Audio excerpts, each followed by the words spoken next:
চেষ্টা করবেন আপনার কান পর্যন্ত যেন ওই কথাগুলো কখনোই না পৌঁছায়, যে কথাগুলো আপনার অবর্তমানে আপনার সামনে রসগোল্লা সাজা মানুষগুলো বলে বেড়ায়। বিশ্বাস করেন, যদি আপনি একবার বুঝে ফেলেন যে আপনার পিঠ পিছে আপনার একান্ত বিশ্বস্ত মানুষগুলো আপনার সম্পর্কে কি বলে বেড়ায়, তাহলে তাদেরকে ঘৃণা করতেও আপনার ঘৃণা লাগবে।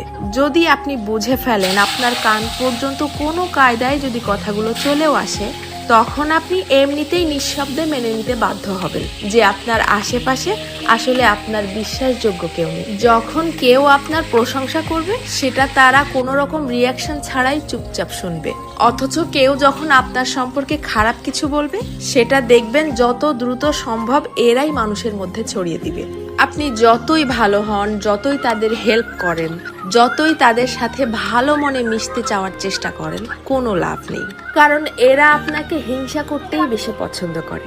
আপনার সামনে দেখাবে যে আপনাকে ভালোবাসে, অথচ আপনার পিঠ পিছে আপনাকে প্রচন্ড লেভেলের হিংসা করে। দীর্ঘদিন ধরে সবকিছু জেনেও চুপচাপ সহ্য করতে করতে যখন আপনি তাদের মতের অমিল হয় এইরকম সামান্য দুই একটা কথা বলে বসবেন, তখনই বুঝতে পারবেন তাদের আসল রূপ। তাদেরকে এতদিন ধরে দেখানো আপনার সমস্ত সম্মান, ভালোবাসা, হেল্প, স্যাক্রিফাইস বিশাল আকারে ঢাকঢোল পিটিয়ে আপনার মুখের উপরে ছুঁড়ে মারবে, যেন এগুলো তাদের কাছে কিছুই ছিল না। আমার কথাগুলো বিশ্বাস হচ্ছে না? আপনি আপনার জীবনে এই ব্যাপারটা একবার অ্যাপ্লাই করে দেখতে পারেন। বিশ্বাস করেন, কেউ কারো আপন না, শুধুমাত্র সামনাসামনি আপন আপন সাজার ভান ধরে। যত দ্রুত আপনি এই সত্যিটা বুঝতে পারবেন, তত দ্রুত আপনার জীবনটা শুধরে যাবে।